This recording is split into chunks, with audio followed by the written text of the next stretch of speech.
Le monde entier se moque de vous. Français, votre patrimoine est vendu en silence. Immobilier, vous ne pourrez bientôt plus être propriétaire. Crise immobilière, la fin des petits propriétaires en France. Immobilier, acheter son logement, la pire des choses à faire en 2024. Leur ligne éditoriale, c'est l'immobilier et Macron. Bonjour ou bonsoir à toutes celles et ceux qui nous regardent en replay. Si vous voulez un jour rejoindre la Team Live, vous êtes les bienvenus tous les mardis, jeudis et dimanches soirs dès 21h. Bonne rediffusion. Bon, est-ce qu'à un moment il faut vraiment devenir propriétaire? J'ai eu ce débat il y a pas longtemps, sujet de trentenaire, la propriété, est-ce qu'il faut être propriétaire? Bon voilà, tu me dis tu vas devenir proprio, moi ça me semble impossible. Aujourd'hui pour moi dans ma tête, il faut vraiment être trop riche quoi. Genre vraiment trop riche et après t'as un engagement qui fait peur de plusieurs décennies de remboursement, enfin moi j'arrive pas à comprendre l'intérêt quoi. Et en même temps, évidemment si c'était plus accessible comme il y a plusieurs générations où en gros les gens achetaient leur maison à 10 000 balles, bon maintenant ça n'a plus aucun sens en fait. Maintenant ça n'a plus aucun sens quoi. Un pote qui le fait, qui a acheté, m'expliquait, doit venir avec 10% du bazar, mais genre en fait du coup c'est même pas qu'en plus tu contractes un prêt de malade, c'est qu'en plus de toute façon pour l'avoir il faut de toute façon une somme gigantesque déjà au début. D'où est-ce qu'elle sort cette somme? Genre je sais pas, il faut 10%, donc t'achètes un truc à 300 000 balles, tu dois avoir 30 000 balles. Bon, moi ça me dépasse, je ne contracte pas. De l'autre côté, j'arrive à comprendre l'intérêt, alors qu'il y a pas longtemps, je comprenais pas l'intérêt, parce que je me suis dit, bah ça va, quand tu loues à quelqu'un, bon bah, dans les faits, une fois que t'y es, bah t'habites là quoi, c'est bon, tu t'en fous. Moi je voyais, jusqu'à quelques années, je voyais pas la différence quoi. Pour ceux qui se rappellent, il y a plein de nouveaux, mais vous vous souvenez l'époque où du coup, j'avais dû déménager parce que la proprio de là où j'étais, elle m'a dégagé. Et c'est vrai que j'ai découvert cette notion des proprios qui peuvent jeter les gens dehors, et ça avant, moi je connaissais pas. Jusqu'à ce truc-là, il y a pas longtemps, je connaissais pas. Et je savais même pas qu'elle pouvait le faire et j'ai appris du jour au lendemain. Voilà, dans 3 mois, en fait, je reviens vivre chez moi. En fait, finalement, ouais, j'aime pas où je suis. Finalement, je loue pas. Je reviens en fait. Et moi, j'avais signé pour 3 ans et je suis resté là qu'1 an. Bon, c'était l'enfer. J'aimais bien en plus. Bon, il y avait une fouine à un moment dans le toit, mais bon, c'est la vie. La fouine, il y avait la fouine, le rappeur, qui vivait dans mon toit. Propriétaire, non. Ah, il y a quand même 1/3 des votants qui sont propriétaires. Putain, c'est dingue. Ok. Soit il y a 1/3 des gens ici qui sont riches, soit en fait, faut pas être si riche. Ok. On a acheté au bon moment. Enfin, on va rentrer dans ce monde-là du coup parce que j'ai compris cet aspect. Ce que je veux dire, c'est que avant, je voulais pas par conviction, je trouvais que ça servait à rien. Maintenant, j'arrive à avoir de l'intérêt, mais je le serai quand même jamais parce que c'est trop des dingueries d'adultes quoi. Mais ces deux personnes vont vous en parler. On va regarder une vidéo propriétaire versus locataire, les avantages et les inconvénients. Et ce n'est pas un effet spécial, on pourrait croire. Il y en a un qui est locataire, un qui est propriétaire. Et je crois que c'est le même être humain, mais il a été chercher une autre version de lui-même dans le multivers, dans une réalité parallèle. Il a été chercher une version de lui-même. Et dans cet univers, il a vu que là, il était locataire alors que lui était propriétaire. Et il a fait, viens dans ma dimension. Comme ça, on raconte chacun notre vie, parce qu'on est la même personne, mais on a vécu dans une dimension propriétaire et l'autre locataire. Ça va être la vidéo ultime pour parler de ça. Moi, c'est ma théorie. Amis investisseurs, bonjour. Salut. Salut à tous. Comment tu vas toi? Ça va super. Bon, ça va super. super. Bon, nouvelle Ils ont la même voix. vidéo aujourd'hui avec le frère et on va refaire une vidéo là-dessus. Enfin, on avait pas dit. Avec le frérot. Traité, ouais. On avait traité et on va reparler de ce point de vue-là au niveau de être propriétaire vs être locataire. Ouais. C'est La comparaison mérite T'as quoi, ils sont frères? de s'y attarder, on va dire. Disons que c'est un débat, on va dire, perpétuel. Est-ce qu'il est plus intéressant d'être propriétaire et locataire? Et là, on va vous exposer un peu, tout simplement, les avantages et inconvénients de chaque, en étant propriétaire et en étant locataire, tout simplement. D'abord, avant d'évoquer les avantages et inconvénients, il est important de dire que comme quoi c'est une fausse croyance, et je pense qu'encore beaucoup de personnes l'ont, comme quoi, voilà, forcément, il est plus Cette phrase, celui de droite, c'est le dominant.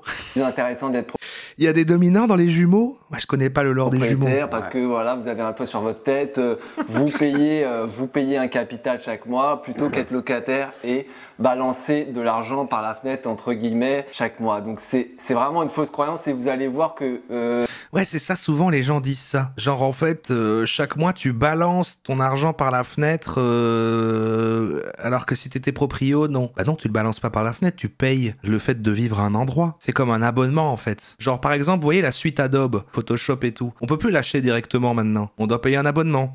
Bon bah c'est un peu pareil. Ça peut être un gros avantage d'être locataire aussi. Donc on va voir ça. Donc on commence par le fait d'être propriétaire. Donc forcément, premièrement, donc les avantages. Les avantages, forcément, quand vous êtes propriétaire, c'est chez vous. Vous avez l'amortissement du bien déjà. Ouais. Vous payez Là, ok. Ouais, mais ouais. Je savais qu'il allait y avoir des notions d'adultes. C'est quoi l'amortissement? chaque mois un capital. Voilà. Donc dans moyen long terme, c'est quand même très intéressant.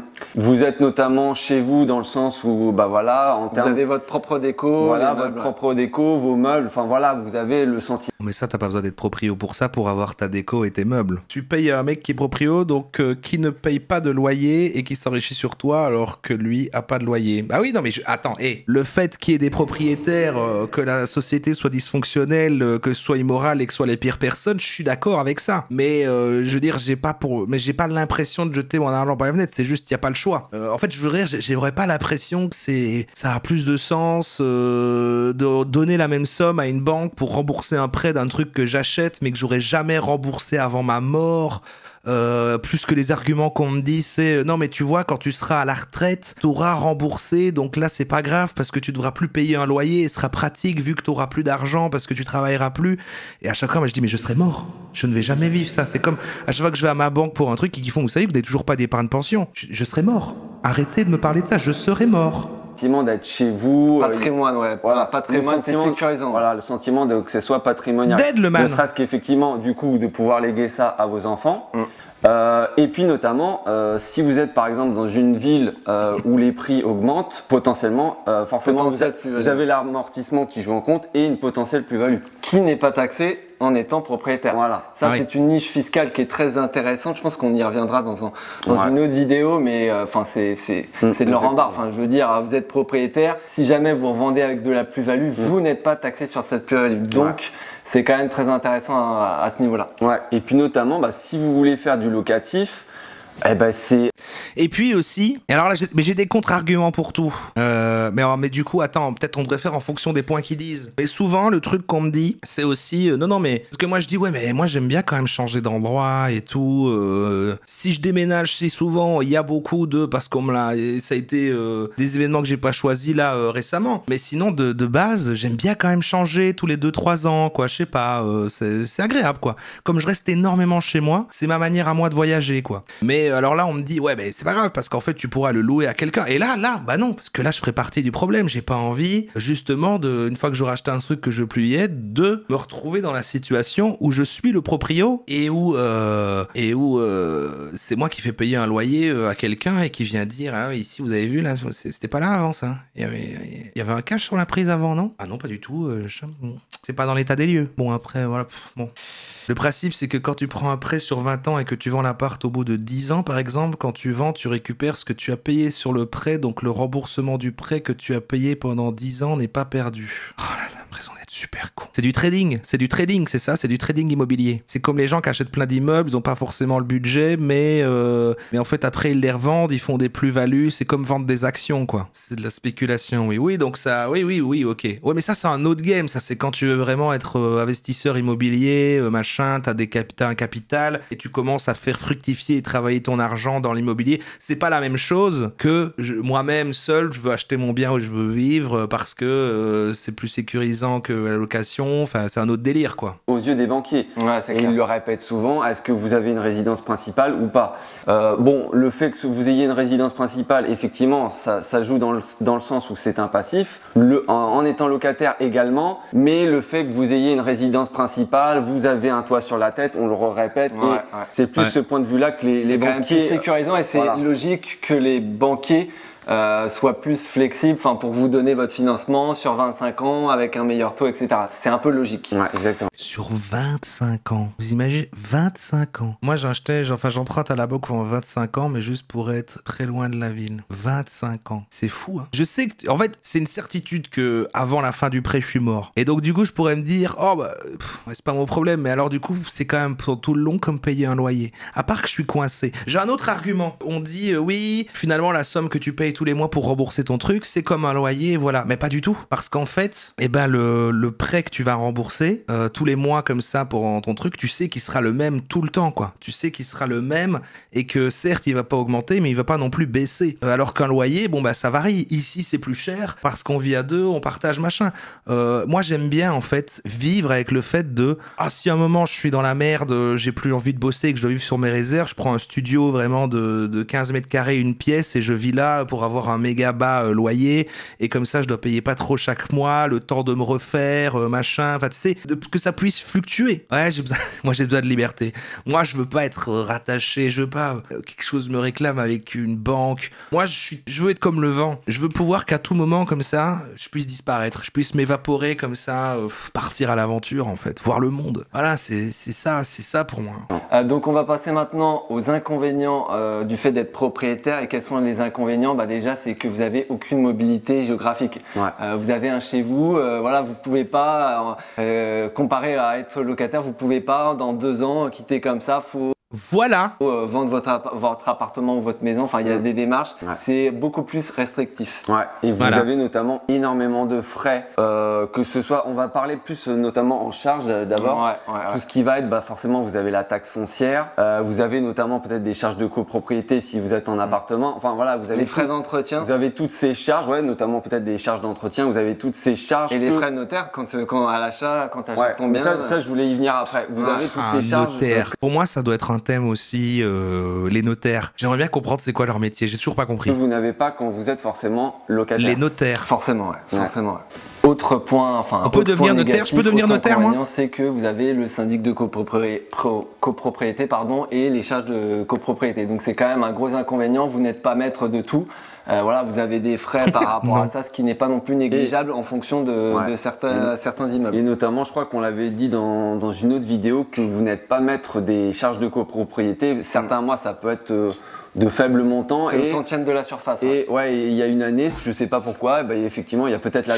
Ils ont tellement la même voix, s'il y en avait que le son et que c'était un podcast, c'est comme si c'était une personne qui s'interrompait lui-même en sachant faire 2 voix. Ils vont faire des études en droit plus master en notariat.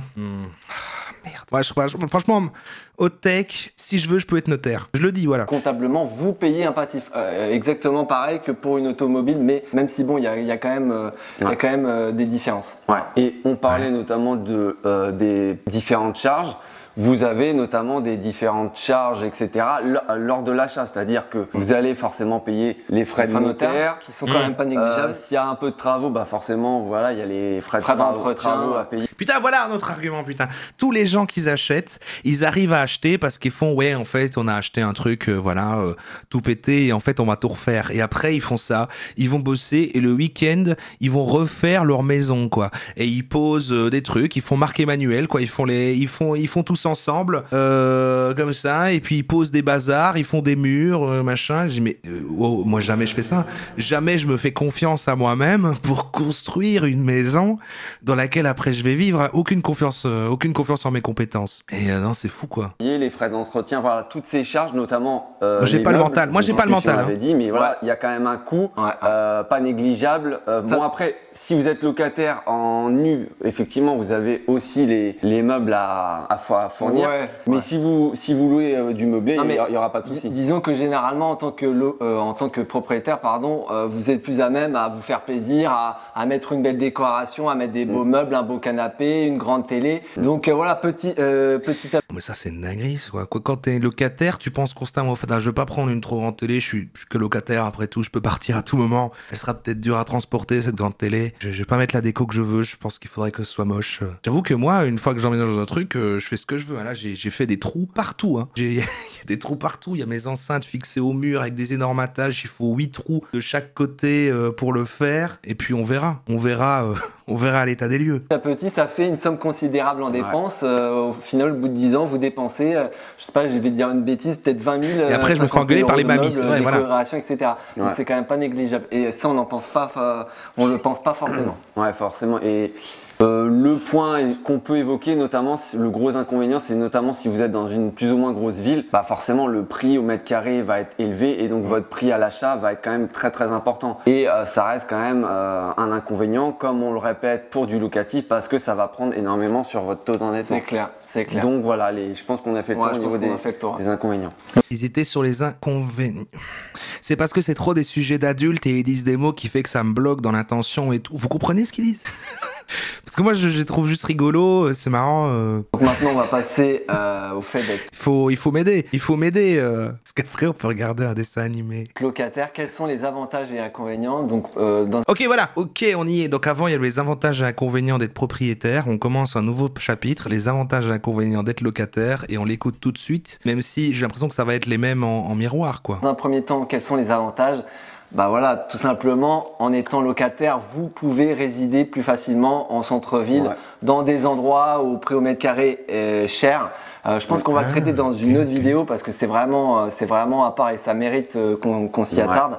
Mais voilà, vous pouvez plus facilement vous loger dans des endroits plus chers et dans le centre-ville. Après, ça dépend. Si on parle de effectivement Paris, Bordeaux, Lyon, ça reste quand même des prix chers. Mais c'est sûr que si on fait un petit comparatif, en étant propriétaire, tu vas payer plus cher qu'en étant locataire. C'est sûr, ça reste quand même plus accessible. Voilà.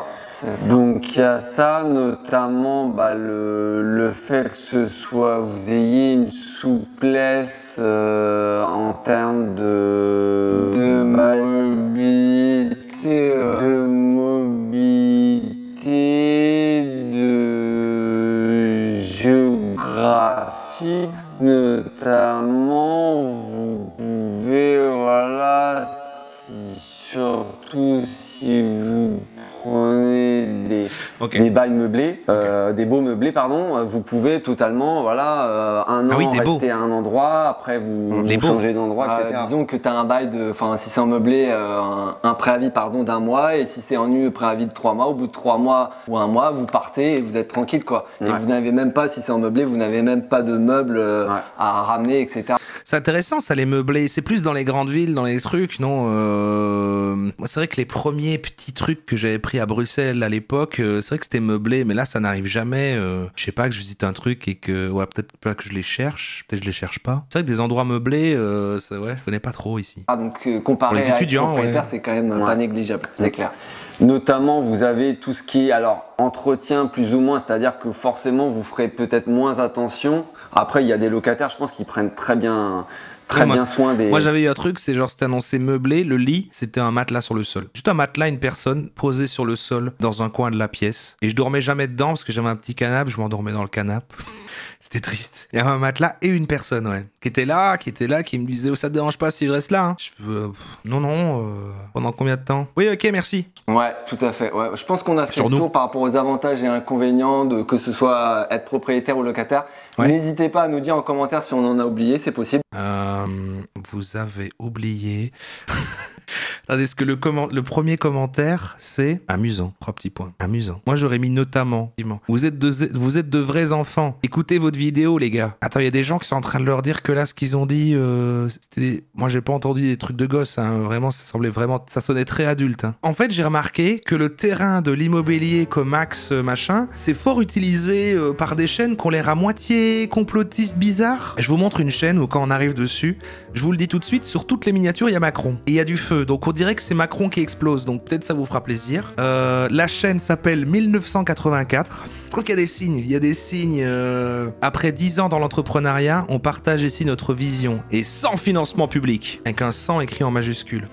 Et c'est que des trucs, je vous montre. Le monde se moque de vous, le monde entier se moque de vous. Français, votre patrimoine est vendu en silence. Immobilier, vous ne pourrez bientôt plus être propriétaire. Comment l'État appauvrit la classe moyenne volontairement. Crise immobilière, la fin des petits propriétaires en France. Immobilier, ça y est, la bombe est déclenchée. Macron va exploser. Et c'est énormément de vues. 1,6 million de vues. 700 000 vues. Immobilier, acheter son logement, la pire des choses à faire en 2024. C'est celle-là que j'avais mis dans la playlist. On peut mettre n'importe laquelle. Hein.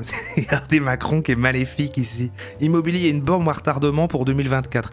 Donc, leur ligne éditoriale, c'est l'immobilier et Macron. Donc, on va On va regarder celle-ci. Il est sans doute pour un locataire plus intéressant d'acheter que de louer. Plus on tarde à acheter, plus on perd en pouvoir d'achat. Et si on a besoin d'un financement pour acheter, je recommande de plutôt se lancer au plus vite. Le nombre de propriétaires en France n'a jamais été aussi élevé. Et contrairement à ce que l'on vous matraque à longueur de journée, ce n'est pas forcément une bonne nouvelle. Il suffit d'ailleurs de regarder ce graphique de plus près pour se rendre compte que les pays d'Europe avec le taux de propriétaires le plus élevé sont la Roumanie, la Pologne ou l'Espagne, alors que des pays comme l'Allemagne ou la Suisse sont loin derrière. Mais après tout, si tout ça n'était qu'une suite logique pour les Français, car dans le pays, le fossé des inégalités ne cesse de se creuser. Et C'est bizarre de parler si loin de son micro quand en plus tu fais une voix la off. classe moyenne n'a jamais été aussi proche de la rupture. Pour certains, devenir propriétaire est un rêve presque inaccessible, avec Au moins, il y pour a des raison sous-titres. de ne pas rentrer dans les critères. Je suis allé voir ma banque à laquelle je suis fidèle depuis des années. C'était un refus très vite, ça a été refusé. On rentrait pas dans les critères. Alors que pour d'autres, c'est une évidence accélérée. Et c'est pas le même problème en mode aussi les critères, les trucs pour avoir un prêt. C'est pas comme trouver un appart justement en tant que locataire.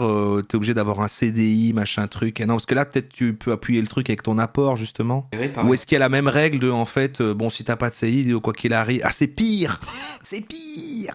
CDI et apport. Ah ouais l'enfer quoi. Donc même si je deviens richissime grâce au Twitch Game, ils vont me dire ah mais non, il vous faut un CDI. Certaines aisances financières. Et dans ce brouillard médiatique, il devient compliqué de faire le bon choix. Un choix qui est pour beaucoup le projet financier et sentimental d'une vie. Acheter sa résidence principale. Ah ouais, bon en fait il faut que j'atteigne le truc d'acheter cash. Genre je viens avec une valise, je toque à une maison qui me plaît et je fais vous sortez d'ici, voilà l'argent, cassez-vous. Est-ce bel et bien la pire des choses à faire en 2023? Depuis quelques temps, c'est une question légitime que beaucoup de Français se posent. Faut-il rester locataire dans un climat de crise qui semble interminable ou au contraire devenir propriétaire de son logement avec les fardeaux que cela implique? Car en optant pour cette option, vous acceptez de batailler avec toutes les hausses actuelles. La hausse des taux d'intérêt qui ne sont visiblement pas près de baisser, la hausse du prix de l'immobilier qui est à un niveau jamais atteint. Ah ouais la dinguerie. Cette augmentation elle est partout ou je fais le parallèle avec la Belgique ou c'est un truc juste français ce problème Et là? enfin la hausse des restrictions et des charges que l'État vous impose, comme la taxe foncière qui explose sur certains secteurs. On en a parlé sur cette vidéo.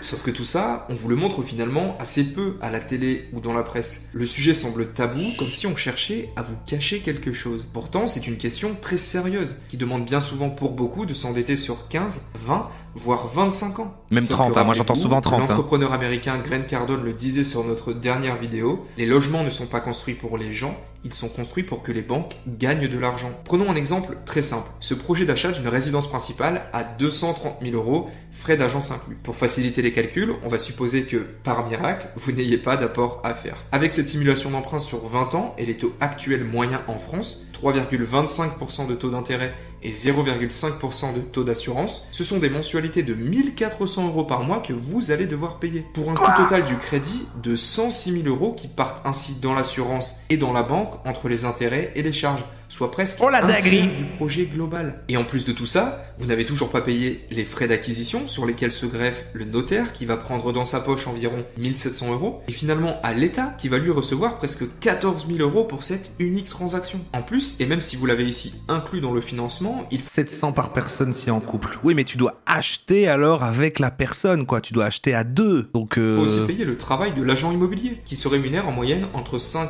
et 7% de la transaction, soit ici 12 000 €. Et du coup, vous comprenez bien que tout ce petit monde n'a aucun intérêt à ce que les transactions immobilières ralentissent. Et attention, on ne sous-entend pas que leur travail est inutile ou qu'ils essayent de vous arnaquer. En revanche, vous devez être conscient des tenants et aboutissants avant de prendre une décision. C'est ça, et quoi, si le couple se sépare, comment ça marche? Tu dois abandonner le truc, l'autre doit racheter tout ce que l'autre a payé, ou tu dois revendre le bazar, et du coup c'était tout pour rien. C'est un délire, hein. Non, car ça dans c'est trop le risqué. contexte actuel, et quand on accumule tous ces frais, vous empruntez et sortez de votre poche environ 350 000 € pour un bien qui en vaut réellement sur le papier 218 000 et qui verra sans doute sa valeur chuter sur les prochaines années. On se fout de notre gueule, c'est parce que la chaîne, la miniature, le titre et le ton fait vidéo complotiste, mais en même temps, je crois qu'il a raison, faites vos propres recherches. Car les prix actuels sont au plus haut, avec des signaux de baisse du marché qui commencent à faire leur apparition, et une bulle pouvant éclater à tout moment sur les prochains mois ou prochaines années. Mais cette le tout pour rien, c'est pareil pour une location en couple. Ah bah non, parce que là, en effet, en couple, tu partages le loyer en deux, et puis quand c'est fini, les gens déménagent, y a pas de problème. Mais tu sais, le prêt qui est engagé sur des décennies, gros engagement, quoi. En vérité, très Faut peu être de optimiste, personnes quoi. osent la regarder en face, car c'est bien connu,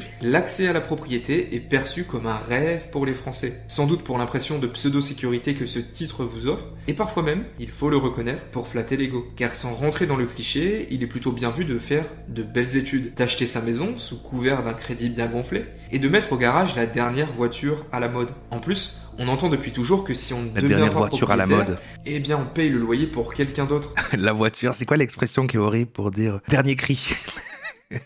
La voiture dernier cri. C'est donc pour ça qu'il faudrait le plus rapidement possible posséder son logement, pour avoir un crédit fixe chaque mois et ne pas pouvoir être mis à la porte par quelqu'un. Alors oui, ces arguments ne sont pas totalement faux, mais ne prendre que quelques avantages au détriment d'inconvénients parfois plus nombreux, c'est de voir que l'arbre qui On cache se fout de la notre forêt. gueule. Un arbre qui pourrait ruiner pendant des dizaines d'années votre capacité financière. Pourtant, jusqu'à maintenant, la Le nec plus ultra. Ah, j'ai toujours... Vraiment que j'ai... Faut lister, il faut vraiment lister grande toutes ces majorité des expressions. Français trouvaient que devenir propriétaire était un bon compromis et jugeaient l'achat d'un Non mais ça, moi j'ai vraiment une théorie sur ça, hein. Le fait que les jeunes, notre génération, les millénials, machin, on dise oui en fait faut devenir propriétaire, rara à ce profil-là, mais pour moi c'est une influence des parents quoi. C'est des, tu sais, c'est une influence de la génération avant. T'as été élevé petit comme ça, bah oui, il faudra que t'achètes ta maison comme ça. Et après tu te déconnectes pas peut-être de ce truc-là alors que l'époque n'a plus rien à voir. un Quoi. logement comme le placement le plus sécurisé. Sauf que la situation Moi, c'est juste est parce qu'on me l'a pas actuellement dit. en train de changer, avec une inflation record et une crise du secteur bancaire qui sont en train de rebattre les cartes. Sachez qu'une vidéo comme celle-ci nous demande Moi, j'étais au moins tout petit. 15 heures de travail. J'étais tout petit, on me disait bah, pour faire les enfants c'est avec la bite, et on me disait tu seras dans la merde toute ta vie. T'es pauvre mon gars. Et oui, on se donne du mal pour informer un maximum de particuliers. Alors cliquez sur le bouton s'abonner pour que l'algorithme YouTube le remarque et montre cette vidéo à plus de personnes. D'ailleurs sur cette chaîne, vous savez qu'on adore être un contre-courant de la pensée collective. Et Ah. de vous donner toutes les Ça, c'est une phrase, ça fait complot, ça. Ça, être à contre-courant de la pensée collective, il y a les red flags. cartes en main pour prendre les meilleures décisions possibles. C'est pourquoi on vous propose aujourd'hui de faire un petit test qui va vous permettre d'obtenir une longueur d'avance sur bon nombre de personnes et surtout de faire un choix neutre et basé sur Et le Père Noël, je l'ai jamais vu. Et je disais pourquoi à l'école ils parlent du Père Noël et moi je l'ai jamais vu. Parce qu'il n'existe pas. Il n'existe pas et les autres ils ont une famille. Il y a un oncle qui se déguise en Père Noël et ici bah il y a pas, d'accord. Êtes-vous Et fait tu seras pour pauvre être mon gars. locataire ou propriétaire de votre logement? C'est pas vrai, c'est pas mon oubliez enfance. Tout ce C'est que pas vous vrai, avez c'est pas vrai. entendu sur l'immobilier, ce qu'on vous a dit à la télé, dans les journaux et même votre gourou préféré. Et posez-vous sincèrement les 3 questions suivantes. La Ok. première, quels sont les avantages pour moi à devenir ou rester propriétaire? Quels sont les avantages pour moi à devenir rester propriétaire? On a répondu à cette question-là. C'est vrai qu'il n'y a pas le Père Noël en Belgique, c'est vrai que c'est Saint-Nicolas, c'est vrai. D'un point de vue financier, qualité de vie et familial. Le deuxième, la même chose mais avec les inconvénients. Quels sont-ils? Et pour finir, C'est vraiment une méthode solide. Hein. Il a demandé de lister les avantages et les inconvénients. combien de temps j'envisage de rester propriétaire de ce logement? Si vous le souhaitez, mettez pause sur cette vidéo et reprenez dans quelques secondes.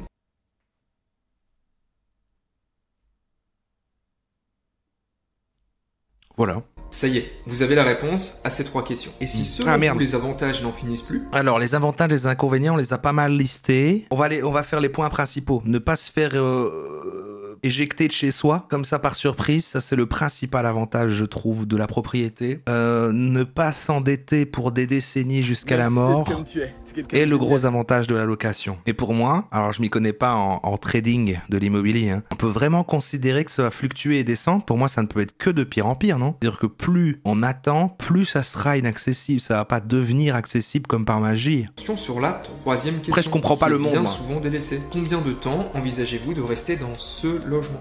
En effet, la façon dont nous vivons a profondément changé et continuera de se modifier brutalement sur les décennies à venir. Aujourd'hui, la moyenne de détention Ça peut vraiment évoluer et changer, ou c'est une une utopie, un espèce de t'as pas d'argent, t'as rien, c'est redescendu. Oui, mais c'est subtil quoi, c'est pas tout d'un coup, allez, en fait, ça va quoi, c'est genre tu payes 28 ans au lieu de 30, voilà quoi. Et puis ça se stabilise et machin, mais j'ai du mal à imaginer que ça ne soit qu'il y a pas plus de chances qu'il y ait un événement qui fait que ça devient encore 1000 fois pire plutôt que juste ça s'améliore quoi. Oui, les taux dans les banques, les machins quoi, tu peux emprunter de manière un peu moins violente, bon bon. Mais je veux dire, on ne reviendra jamais à l'époque des vieux de maintenant quand ils racontent qu'ils achetaient une maison pour 10 000 balles. Voilà, allez, ça je l'affirme. Son logement est d'environ 9 ans dans le pays. Et cette moyenne risque de baisser davantage. Vous avez donc tout intérêt à prendre ce facteur en compte pour ne pas acheter à perte ou pour enrichir l'État grâce aux frais d'acquisition à chaque transaction. Car sans plus-value lors d'une éventuelle revente, S'il y a une une guerre, résidence principale n'est rien d'autre s'il y a une guerre, c'est vrai. qu'un Ouais. passif, c'est-à-dire quelque chose qui vous coûte de l'argent sans vous en rapporter. Alors certes, la fiscalité sur une résidence principale est avantageuse en cas de revente, mais comme Ok. on l'a vu, lorsque vous retirez au montant total de votre emprunt les intérêts de la banque, les frais d'agence, les frais d'acquisition chez le notaire, et qu'une baisse des prix de l'immobilier vous pend au nez, est-ce qu'une plus-value significative est-elle encore possible? D'autant plus qu'une chose importante dont nous n'avons pas parlé est à prévoir, les coûts imprévus, comme par exemple les travaux d'amélioration ou de rénovation de votre logement. Juste sur ce point, les propriétaires français Putain, y consacreraient Macron, en moyenne quoi. 4 772 Macron, euros quoi. par an. Alors au final, la vraie question c'est de savoir ce que vous voulez vraiment. Car si votre envie profonde est de devenir propriétaire de votre logement, cette vidéo n'aura peut-être finalement eu aucun intérêt pour vous. Mais dans un contexte économique où tous les voyants sont au rouge, et où bon nombre de Français se mettent sérieusement à réfléchir, il va falloir On réfléchit. juste si vous souhaitez gagner en liberté ou tout simplement améliorer votre niveau de vie. Car si vous êtes soucieux et réfléchi pour votre avenir, et contrairement à ce que tout le monde veut vous faire penser, ce n'est pas forcément une mauvaise chose si vous décidez de rester locataire sur les prochaines années. Ne pas s'endetter sur un passif, c'est d'ailleurs l'un des secrets de l'enrichissement. Si vous pensiez donc faire de l'argent grâce à l'immobilier, retarder l'achat de sa résidence principale n'est peut-être pas une si mauvaise Ah oui, il est juste sur retardé, quoi. Il est pas sur ça peut être votre choix pour toujours. idée. En restant locataire, Il dit rester locataire, ouais, il dit rester locataire pour l'instant, parce qu'en fait, là, Macron se fout de votre gueule, mais après, il faudra sauter sur l'occasion. En attendant, vous aurez entrepris, vous serez entrepreneur et vous aurez gagné plein de sous.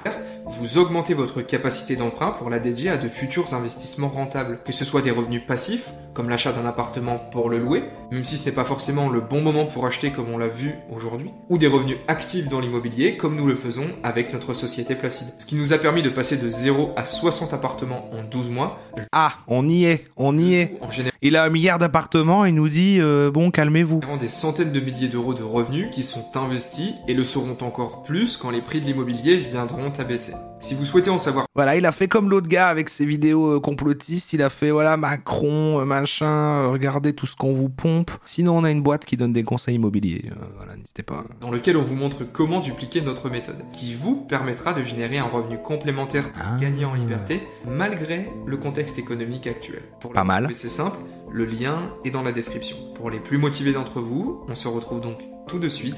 Bon bah c'était un gros mensonge, il y avait même pas Macron dans la vidéo, hein. Alors que sur toutes les miniatures il y a Macron quoi. Macron qui fume une clope, Macron travailleur de chantier, Macron qui fume une clope, Macron qui crie, Macron qui a été griffé sur le visage. En fait faut que je vous montre, mais les dernières que j'ai mis c'est que des chaînes qui ont cette méta là quoi. Regardez, c'est 3 chaînes différentes hein. Et ça commence, il y a immobilier dans le nom et il y a Macron et il y a du feu. Regardez là il y a du feu, Macron, le grand mensonge immobilier, ça c'est une autre chaîne, il y a Macron, il y a du feu sur une maison et là c'est Macron et il y a un immeuble en feu.